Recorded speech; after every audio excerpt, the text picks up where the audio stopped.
Thank you for auditing Professor Skye's Record Review, the only first listen new music review show hosted by a French professor immediately after leaving the gym. So, I don't know, it's episode 241 maybe, and I've been reviewing a lot of music lately. I haven't done much electronic dance music, and I want to be reviewing Squarepusher's album, Be Up a Hello, which I think must be some kind of like auto-correct joke or something.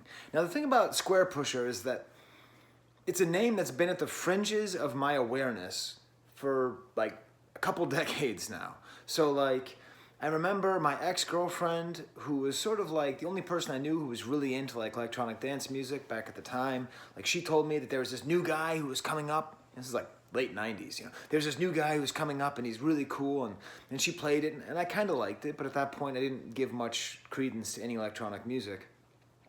And then like 6 years later, there was this super sketchy dude who used to really like hanging around with my then girlfriend, future ex-wife, and like he was always like trying to get her into electronic music, and you know those dudes, those kind of skeevy dudes.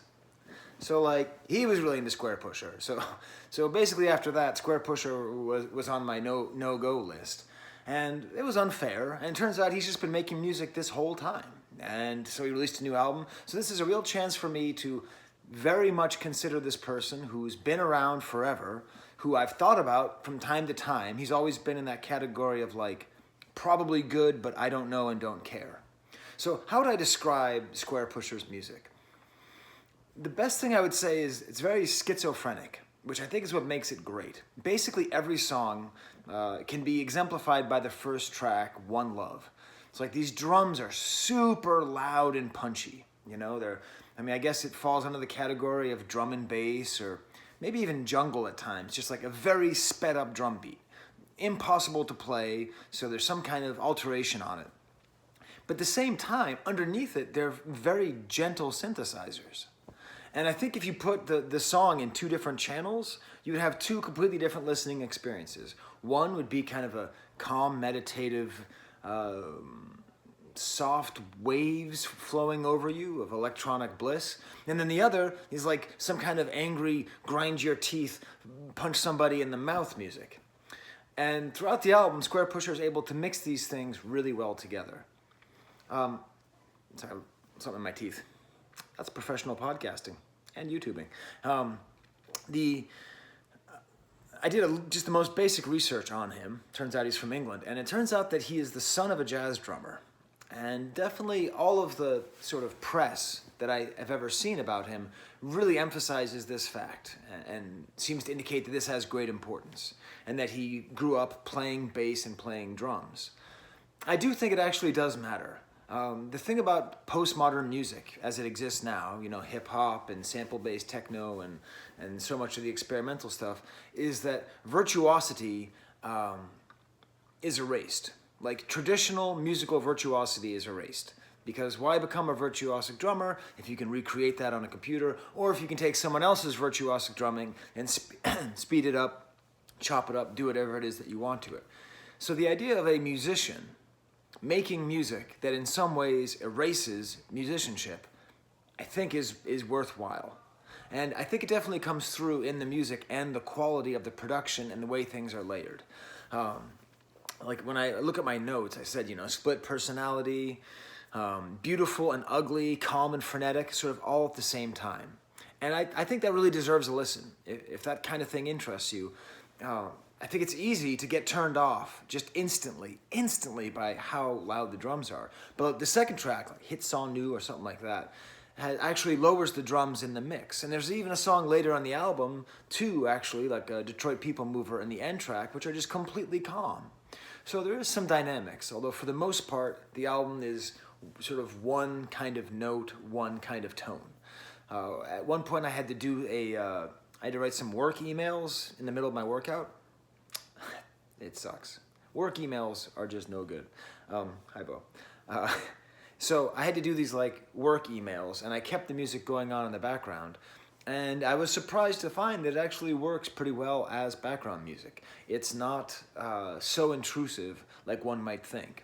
So anyways, I went back, and I think what I want to do is really focus on two of the more standout songs. Because in general, I would say the whole album is defined by this schizophrenic mode, this agreeable and disagreeable schizophrenic mode. But there are these two tracks, Nerve Levers. Try saying that 5 times fast. Nerve lever, nerve lever, nerve lever, nerve lever, nerve lever. It's very cohesive and very atmospheric. And that's maybe the thing that I miss in this style is when the drums are so punchy, it can be hard to have any kind of like sense of like of atmosphere other than just so that would be my stamp, you know, the song that I want to play for you so you can hear how great it is. But that was before I heard the track Terminal Slam. Terminal Slam is an absolute masterpiece. It's just a beautiful song that really realizes, I think, the dream of electronic dance music. It has this great arpeggiator, but then it has these complicated rhythms and this rumbling bass. I'm going to play some of it for you, but you really need to listen to the whole thing. Every minute of it like has something different that happens, different layers that come in, has this kind of haunting synthesizer lead.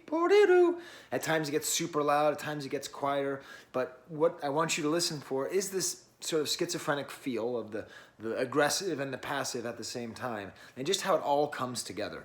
So I'm going to play it for you. Again, really, you should listen to this song on your own. Terminal Slam by Squarepusher. That's one word. Not to be confused with Squarespace, who is not sponsoring this YouTube channel. Don't make a website. It's pointless. .com.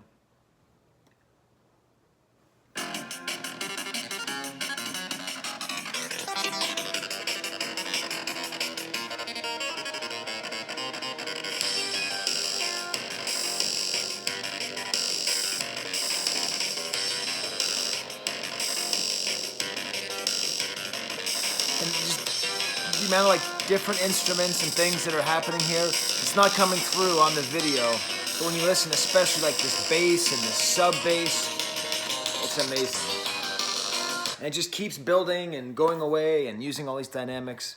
Excellent track off a very solid album. So there it is. After all these years, I've listened to Squarepusher and I've decided, yeah, I like it.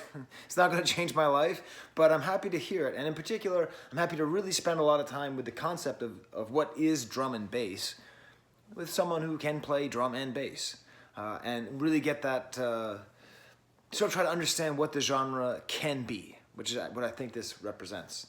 So until next time, Bo, I need to show you where the camera is, okay? Do you want to see? Look. No, it's right there, Bo. The camera. It's right. Is it? Oh, you're so cute.